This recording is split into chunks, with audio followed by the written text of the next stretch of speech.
Bismillahirrahmanirrahim. Assalamualaikum warahmatullahi wabarakatuh.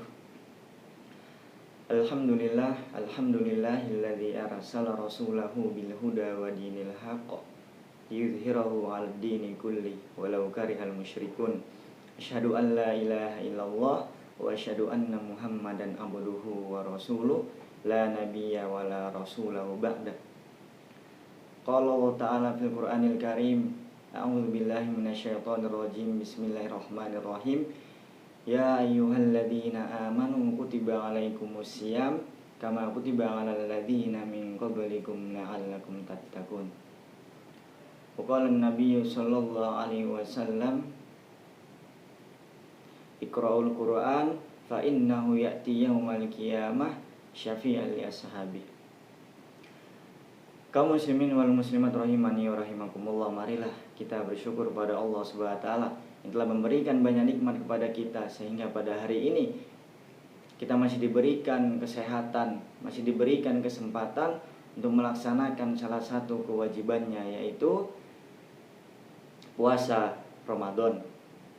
Dan yang kedua, tak lupa sholawat serta salam semoga tercurahkan kepada baginda Nabi Muhammad sallallahu alaihi wasallam serta keluarganya, para sahabatnya, serta orang-orang yang mengikuti sunnahnya hingga hari kiamat kelak. Semoga kita termasuk orang-orang yang mendapatkan syafaatnya di akhirat kelak.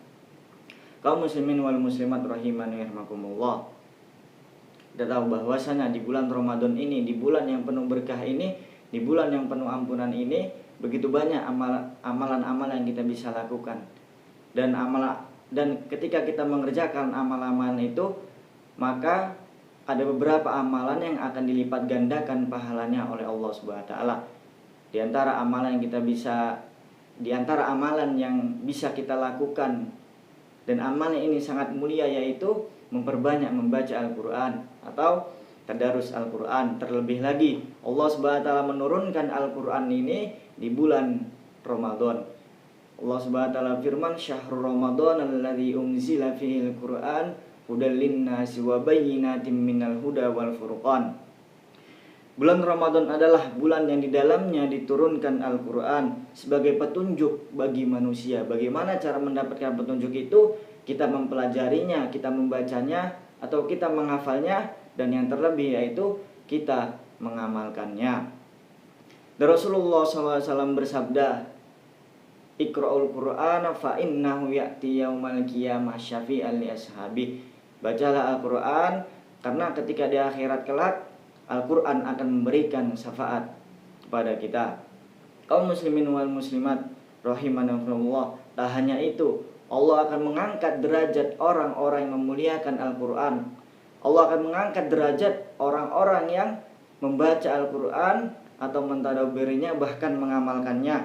Maka sungguh ini adalah kemuliaan yang besar bagi orang-orang yang memuliakan Al-Quran. Kaum muslimin wal muslimat rahimanallah, di hadis yang lain Rasulullah SAW juga bersabda, "Al-mahiru bil Quran ma'as safaratil kiramil bararah."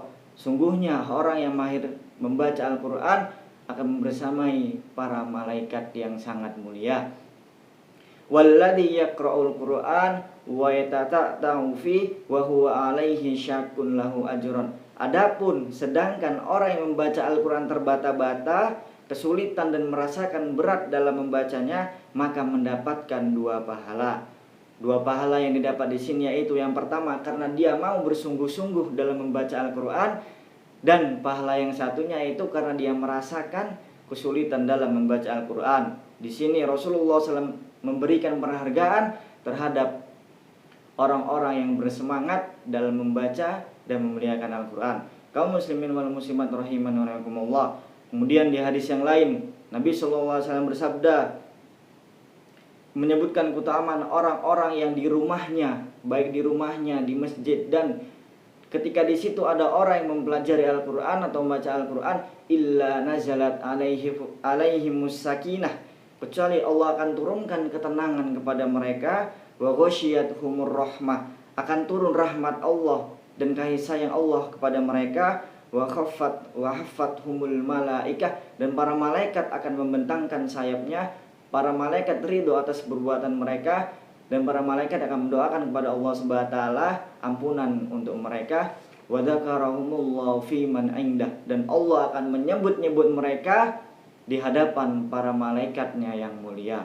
Kaum muslimin wal muslimat rahimakumullah. Dan masih banyak lagi hadis-hadis yang disebutkan oleh Rasulullah SAW tentang keutamaan Al-Quran, tentang fadilah-fadilah orang yang memuliakan Al-Quran, orang yang membaca Al-Quran atau bahkan menghafalnya. Maka dari itu marilah kita bersemangat dalam melaksanakan tadarus Al-Quran, dalam menghafal Al-Quran.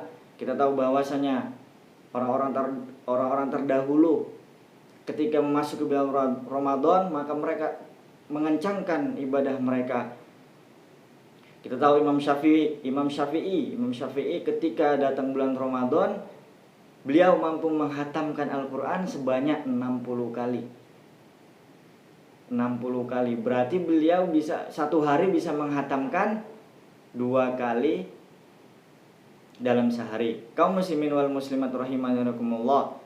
Adapun hadis yang menyebutkan bahwasanya tidak boleh menghatamkan Al-Quran kurang dari 3 hari. Kita tahu bahwasanya Abdullah bin Amr ketika beliau mampu menghatamkan Al-Quran 1 hari sekali. Ketika itu Rasulullah langsung menasihatinya, wahai Abdullah bin Umar, bahwasanya badan mempunyai hak, mata mempunyai hak untuk beristirahat, maka kurangilah dalam menghatam Al-Quran. Maka di situ Rasulullah menyarankan untuk 20 hari sekali dalam menghatam Al-Quran. Tapi di situ Abdullah bin Umar menjawab, wahai Rasulullah, izinkan aku untuk menggunakan masa mudaku untuk sebanyak mungkin melakukan amal-amal kebaikan. Dan ketika itu Rasulullah pun menjawab lagi, ya sudah, bahwasanya hatamkanlah Al-Quran 3 hari sekali. Nah, kaum muslimin wal muslimat rahimani wa rahimakumullah. Akan tetapi di bulan Ramadan ini, di bulan yang berkah ini, itu diperbolehkan kalau kita sanggup 1 hari hatam 1 kali, 1 hari hatam 1 kali Al-Quran, itu diperbolehkan. Akan tetapi di luar bulan Ramadan itu maksimal 3 hari sekali. Kaum muslimin wal muslimat rahimani wa rahimakumullah. Kita tidak tahu di tahun depan kita akan menjumpai bulan Ramadan ini atau tidak. Maka dari itu marilah kita segera mungkin, sebanyak mungkin untuk menghatamkan Al-Quran. Minimal kita bisa menghatam Al-Quran di Ramadan ini 1 kali. Kalau kita tidak bisa menghatamkan Al-Quran di bulan Ramadan ini, apalagi di luar bulan Ramadan. Demikian yang bisa dapat saya sampaikan, kurang lebihnya saya mohon maaf. Wassalamualaikum warahmatullahi wabarakatuh.